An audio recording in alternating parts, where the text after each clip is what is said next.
అందరికి నమస్కారం అండి. ఈరోజు మా జాతీయ అధ్యక్షులు శ్రీ నారా చంద్రబాబు నాయుడు గారు నెల్లూరు పార్లమెంట్లో ఆయన ఈరోజు వస్తున్నారు ప్రచారానికి. ముందుగా ఆత్మకూరు నియోజకవర్గానికి వస్తున్నారు.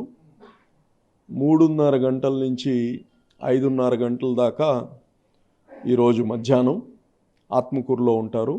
అక్కడ ప్రజలను ఉద్దేశించి ప్రసంగిస్తారు. అదేవిధంగా 6 నుంచి 7:30 వరకు బుచ్చిరెడ్డిపాళెం కోవూరు నియోజకవర్గంలో పర్యటిస్తారు. అక్కడ కానీ పబ్లిక్ మీటింగ్ ఉంటుంది. సో నైట్ స్టే అక్కడనే బుచ్చిరెడ్డిపాళెంలోనే ఏర్పాటు చేస్తున్నారు. నెక్స్ట్ రేపు సండే మార్నింగ్ మైనార్టీ సదస్సు, ఆత్మీయ సదస్సు ఒకటి ఏర్పాటు చేస్తున్నాం నెల్లూరు నగరంలో. సో దాన్ని కానీ అడ్రస్ చేస్తారు. ఏదేమున్నా నెల్లూరుకి ఎక్కువ సార్లు చంద్రబాబు నాయుడు గారు రావడం, ఇప్పుడు నిన్ననే బాలకృష్ణ గారు రావడం, ఇంకో 2-3 రోజుల్లో లోకేష్ గారు కానీ వస్తున్నారు. అలాగనే పవన్ కళ్యాణ్ గారి ప్రోగ్రాం కానీ ఒకటి ప్లాన్ చేస్తున్నాం. ఇవన్నీ నెల్లూరు ప్రజలకు ఉద్దేశించి నెల్లూరుకి బాగా ప్రమోట్ చేయడానికి వీళ్ళందరూ కానీ వస్తున్నారు. అందరం వస్తున్నందుకు ప్రజల తరపు నుంచి, పార్టీ తరపు నుంచి వాళ్ళందరికీ ధన్యవాదాలు. నెల్లూరు ప్రజల్లో టీడీపీ వైపు స్పందన ఎలా ఉంది? ప్రజలు విసిగిపోయి ఉన్నారు వైఎస్ఆర్సీపీతో. ఈరోజు మార్పు కావాలి ప్రజలకి. ఈ జగన్మోహన్ రెడ్డి ప్రభుత్వం పైన విసిగిపోయిన వాళ్ళందరికీ ఒకటే, ఈ రాష్ట్రాన్ని బాగా చేయగలిగేది, వాళ్ళ సమస్యలను తీర్చగలిగేది ఉత్త డబ్బులు ఇస్తే కాదు, ఒక ఎక్స్పీరియన్స్ అవసరం, అనుభవం అవసరం. కాబట్టి చంద్రబాబు నాయుడు గారు ఈసారి ముఖ్యమంత్రి అవ్వాలి అని ప్రతి ఒక్కరు కోరుకుంటున్నారు. ఈ కూటమి అందరు కానీ చంద్రబాబు ఈజ్ ది బెస్ట్ అని, చంద్రబాబుకే ముఖ్యమంత్రి కావాలని కానీ అందరం కానీ చేస్తున్నారు. ప్రత్యేకంగా నెల్లూరు జిల్లాలో చంద్రబాబు కానివ్వండి, బాలకృష్ణ నిన్న వచ్చారు, లోకేష్ అయితే ఇప్పుడు రెండోసారి కూడా రాబోతున్నారు, పవన్ కళ్యాణ్ కూడా రాబోతున్నారు. ఎందుకంటారు? అంటే ఒక మార్పు వచ్చింది టీడీపీ నుంచి, నెల్లూరు నుంచి అనుకుంటా. ఆఫ్ కోర్స్ ఈరోజు గతంలో ఇక్కడ 10కి 10 ఓడిపోయి ఉన్నాం నెల్లూరు జిల్లాలో. ఎక్కడైతే మేము కష్టపడాలో అక్కడ ప్రజలకి కాన్ఫిడెన్స్ ఇవ్వాలి. కష్టపడాలంటే ఇక్కడ మేము దున్నేది ఏం లేదు, ప్రజలకి ఆ కాన్ఫిడెన్స్ ఇవ్వడం.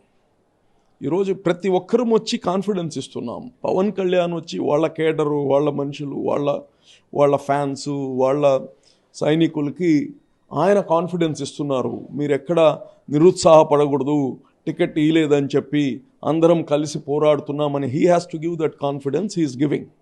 సేమ్ థింగ్ లోకేష్, అంతా యూత్కి అందరికీ ఒక మెసేజ్ ఇవ్వాలి. చంద్రబాబు గారు అంతా కలిసికట్టుగా ఈ యొక్క రాయలసీమ మొత్తం వర్కౌట్ చేస్తున్నాం. చాలా మార్పు వచ్చింది. చాలా చక్కగా ఈసారి అన్ని నియోజకవర్గాలు కానీ గెలవబోతున్నాం.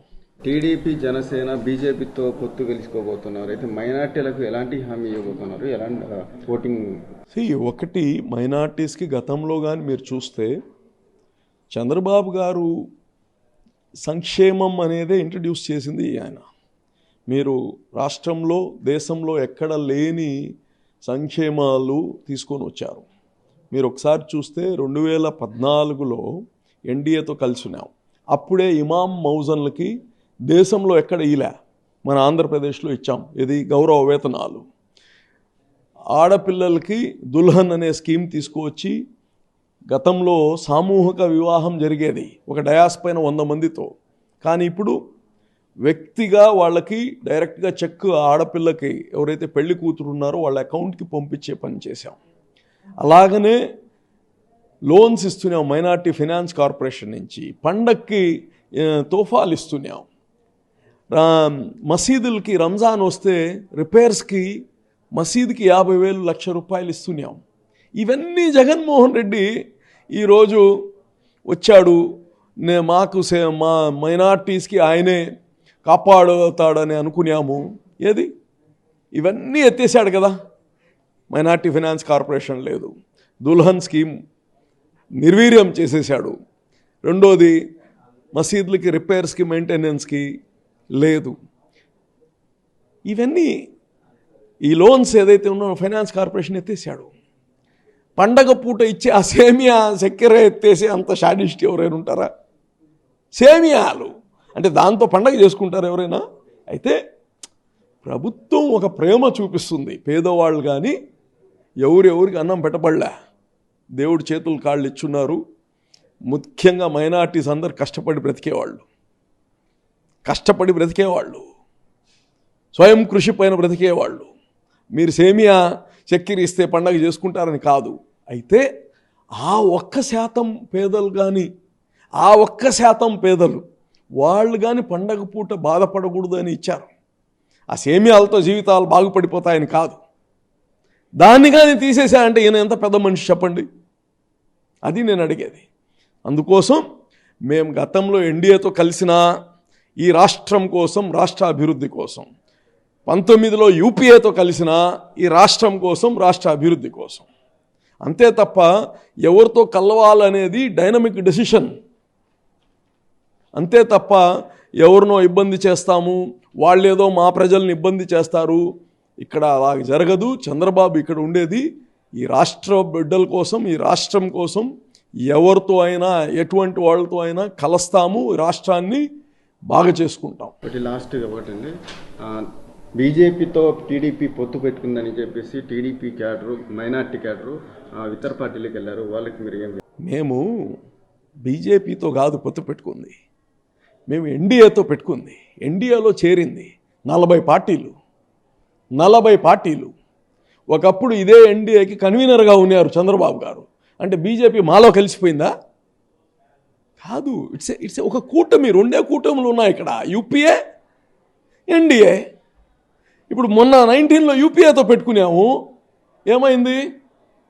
ఏమైంది? ఈ రాష్ట్రం తీసుకెళ్ళి జగన్ చేతిలో పెట్టాం. జగన్ ఇప్పుడు ఏం చేశాడు? జగన్ బ్రహ్మాండంగా చేస్తే మా అవసరం ఏముంది అసలు? ఈరోజు ఎవరితో కూటమి చేయాలనేది ఒక ఆ సమయంలో చేసే నిర్ణయం ఇది. ఈసారి తప్పకుండా పైన ఎన్డీఏ వస్తుంది.